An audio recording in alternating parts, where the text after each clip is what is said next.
High school. What I always loved about middle school was that it was separate and different from home. I could go there and be Olivia Pullman, not Via, which is my name at home. Via was what they called me in elementary school, too. Back then, everyone knew all about us, of course. Mom used to pick me up after school, and August was always in the stroller. There weren't a lot of people who were equipped to babysit for Augie, so Mom and Dad brought him to all my class plays and concerts and recitals, all the school functions, the bake sales, and the book fairs. My friends knew him. My friends' parents knew him. My teachers knew him. The janitor knew him. "Hey, how you doing, Augie?" he would always say and give August a high five. Augie was something a fixture at PS 22. But in middle school, a lot of people didn't know August. My old friends did, of course, but my new friends didn't. Or if they knew, it wasn't necessarily the first thing they knew about me. Maybe it was the second or third thing they hear about me. "Olivia? Yeah, she's nice. Did you hear she has a brother who's deformed?" I always hated that word, but I knew it was how people described Augie. And I knew those kinds of conversations probably happened all the time out of earshot every time I left the room at a party or bumped into groups of friends at the pizza place. And that's okay. I'm always going to be the sister of a kid with a birth defect. That's not the issue. I just don't always want to be defined that way. The best thing about high school is that hardly anybody knows me at all. Except Miranda and Ella, of course. And they know not to go around talking about it. Miranda and Ella and I have known each other since the first grade. What's so nice is that I never have to explain things to them. When I decided I wanted them to call me Olivia instead of Via, they got it without me having to explain.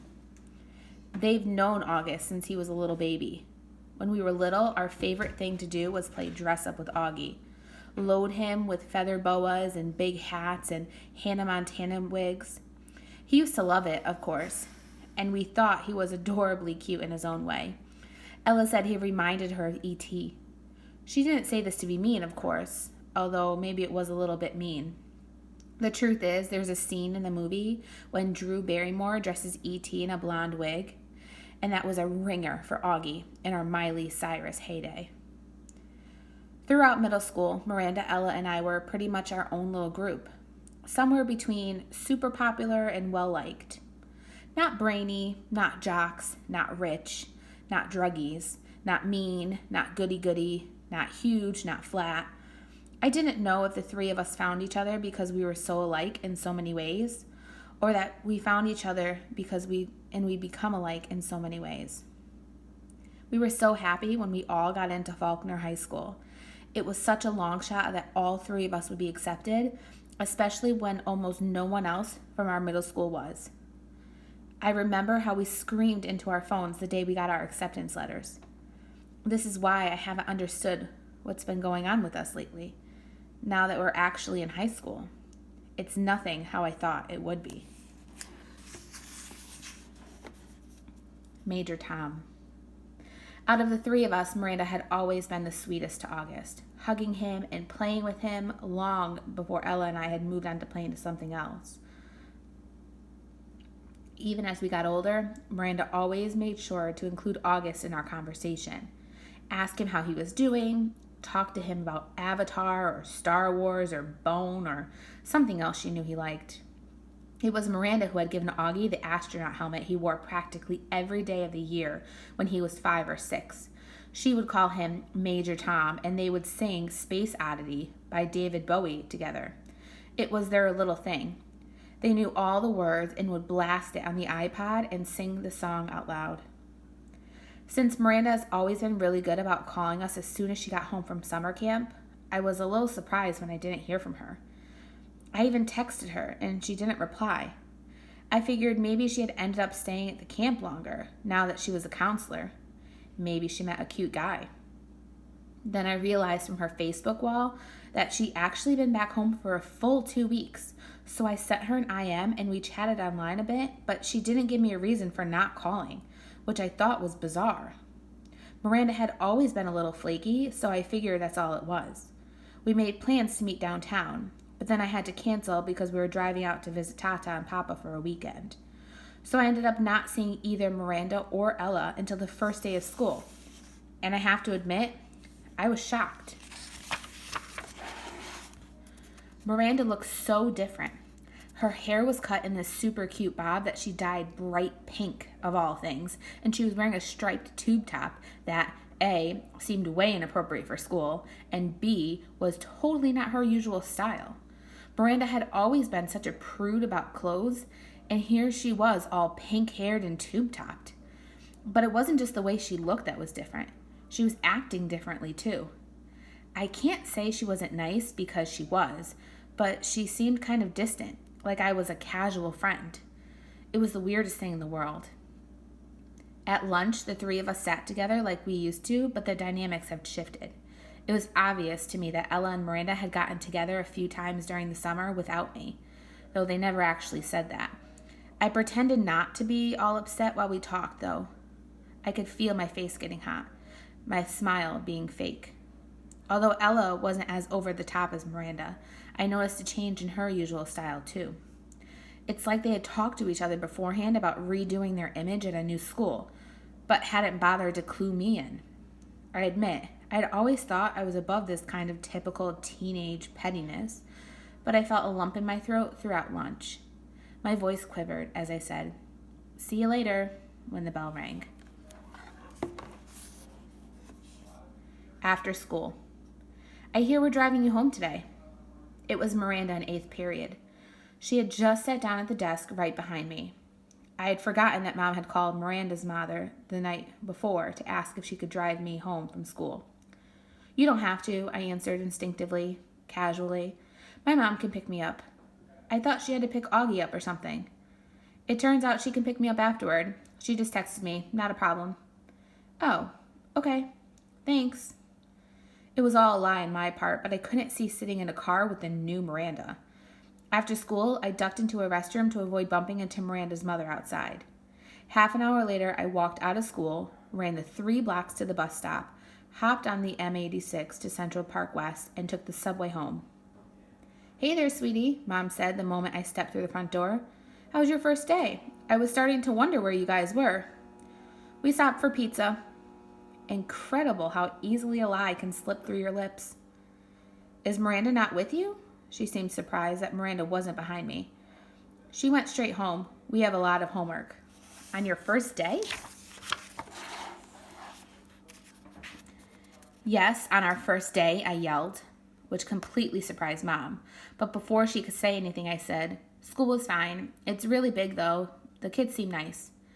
I wanted to give her enough information where she wouldn't feel the need to ask me more. How was Augie's first day of school?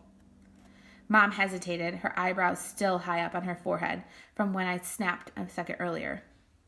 "Okay," she said slowly, like she was letting out a breath. "What do you mean, okay?" I said. "Was it good or bad?" "He said it was good." "So why do you think it wasn't good?" "I didn't say it wasn't good. Geez, Via, what's up with you?" "Just forget I asked anything at all," I answered, and stormed dramatically into Augie's room and slammed the door. He was on his PlayStation and didn't even look up. I hated how zombified his video games made him. "So, how was school?" I said, scooching Daisy over so I could sit on his bed next to him. "Fine," he answered, still not looking up from his game. "Augie, I'm talking to you." I pulled the PlayStation out of his hand. "Hey," he said angrily. "How was school?" "I said fine," he yelled back, grabbing the PlayStation back from me. "Were people nice to you?" "Yes." "No one was mean?" He put the PlayStation down and looked up as if I had just asked the dumbest question in the world. "Why would people be mean?" he said. It was the first time in his life that I heard him be sarcastic like that. I didn't think he had it in him. The Padawan bites the dust. I'm not sure at what point that night Augie had cut off his Padawan braid, or why that made me really mad. I had always found his obsession with everything Star Wars kind of geeky, and that braid in the back of his hair with its little beads was just awful. But he had always been so proud of it, of how long it took him to grow, of how he had chosen the beads himself in the craft store in Soho. He and Christopher, his best friend, used to play with lightsabers and Star Wars stuff whenever they got together, and they had both started growing their braids at the same time. When August cut his braid off that night without an explanation, without telling me beforehand, which was an explanation, which was surprising, or even calling Christopher, I was just so upset I couldn't even explain why. I've seen Augie brushing his hair in the bathroom mirror. He meticulously tries to get every hair in place. He tilts his head to look at himself from different angles, like there's some magic perspective inside the mirror that could change dimensions on his face. Mom knocked on my front door after dinner. She looked drained, and I realized that between me and Augie, today had been a tough day for her too. "So, you want to tell me what's up?" she asked nicely, softly. "Not now, okay?" I answered. I was reading. I was tired. Maybe later I'd be up to telling her about Miranda, but not now. "I'll check in you before you go to bed," she said. And then she came over and kissed me on the top of my head. "Can Daisy sleep with me tonight?" "Sure, I'll bring her in later." "Don't forget to come back," I said as she left. "I promise." But she didn't come back that night. Dad did. He told me that Augie had had a bad first day and Mom was helping him through it. He asked me how my day had gone, and I told him fine. He said he didn't believe for a second, and I told him Miranda and Ella were acting like jerks. I didn't mention how I took the subway home by myself, though. He said nothing tests friendship like high school, and then proceeded to poke fun at the fact that I was reading War and Peace. Not real fun, of course, since I heard him brag to people that he had a 15-year-old who was reading Tolstoy. But he liked to rib me about where I was in the book, in a war part or in a peace part, and if there was anything in there about Napoleon's days as a hip-hop dancer. It was silly stuff, but Dad always managed to make everyone laugh, and sometimes it's all you need to feel better. "Don't be mad at Mom," he said, as he bent down to give me a goodnight kiss. "You know how she worries about Augie." "I know," I acknowledged. "Want the light on or off? It's getting kind of late," he said, pausing by the light switch at the door.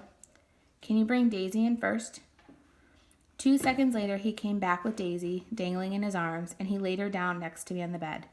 "Good night, sweetheart," he said, kissing my forehead. He kissed Daisy on her forehead, too. "Good night, girlie. Sweet dreams."